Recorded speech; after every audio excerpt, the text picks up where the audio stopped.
Yesterday, it is an odd arbitration, basically last chance arbitration. It's quite exciting, really. But in a contest yesterday between the police and hierarchy and between the police association, the independent arbitrator said that the best case in terms of wages and conditions of New Zealand police in this country was that being promoted by, well, the government's representative. Mark, first of all, do you have some view as to whether this is the best way to resolve these issues?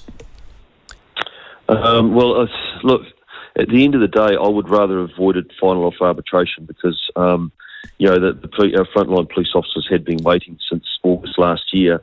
But because of the way that they negotiate and they can't strike, is that if there is an agreement and members vote for it, then obviously it goes to final offer arbitration. But the problem with that is that it's a winner-take-all type situation.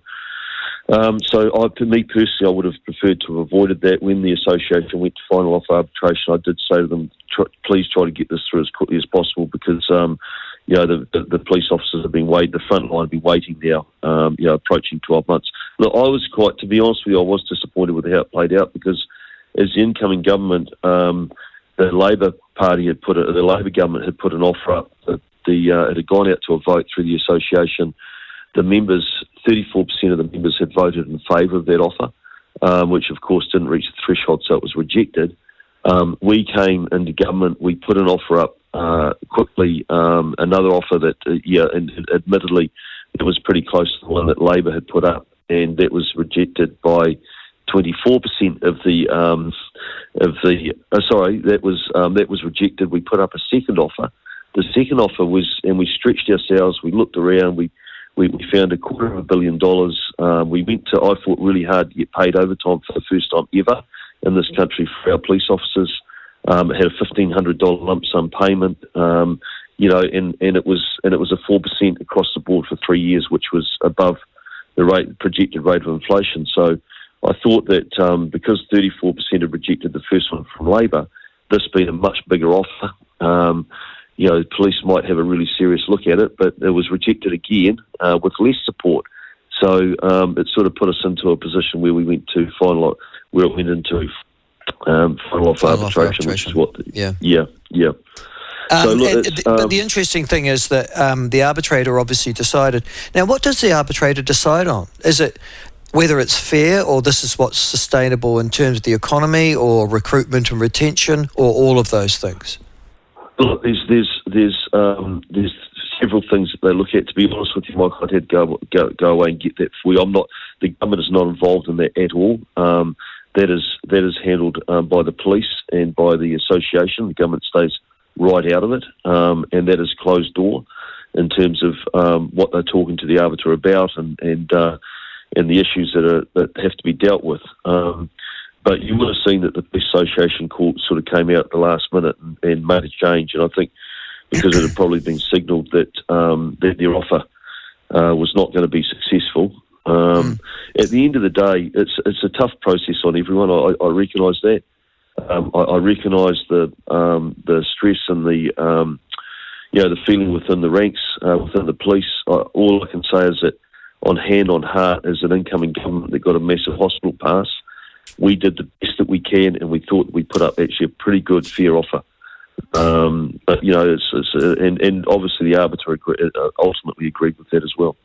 So I'm assuming that you know the incentives that the Australians in particular, a stronger economy at the end of the day. They're just luckier than we are. They've got all that extractive industry to rely upon. But the Australians are going to be coming for our police personnel. Does that worry you? Yeah, it does worry me because, I don't want to lose our police officers to Australia. But to be honest with you, even back when I was in the job, the Australians were always here recruiting. And back then we lost some police officers, some left, most stayed. So we'll just have to wait and see how that plays out.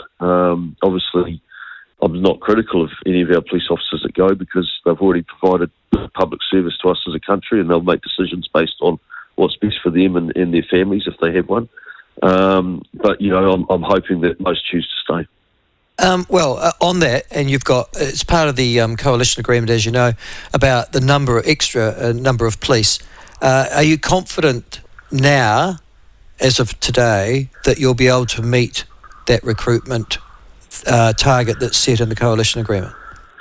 Yes, so as of today, yes, I am, because there is a plan in place, and there is a strong pipeline of Kiwis wanting to join the police, and because it's a great career, and I thoroughly enjoyed my policing career without a doubt. I'm very proud of our police service, and yes, we're going through some difficult times at the moment. Yes, we've got to get on top of the lawlessness that has been allowed to creep in the last 6 years. But in terms of the recruiting, yes, we've got a strong pipeline. And the other thing too, Michael, is that actually attrition is dropping. It's gone from 5.5% down to 4.5%.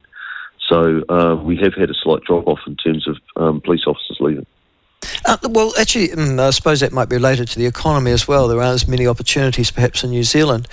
But next issue for you, though, Mark, is around police violence in particular. The stats have just come out today. I guess you've had them for a while, on the number of assaults against police personnel. No surprise that South Auckland, Bay of Plenty, Waikato, 4 times more likely to be assaulted than any other police district in New Zealand. What do you ascribe that to? Well, it's indicative of where we've arrived as a country, where there's been a growing lack of respect for our police officers, where there's been a massive increase in violence. There's some deep societal issues, I think, that are playing out for us as a country at the moment. There's been a lack of consequences. We need to back our police. We need to give them the tools that they need, and they need strong backing from government as well to actually allow them to go out there and do their job. And the one thing that I have been really pleased about is that there has been a very strong response. The gangs. Before we came into government, there was a headline in the paper just about every week about gangs taking over public roads, intimidating and threatening members of the public, taking over some of our provincial towns.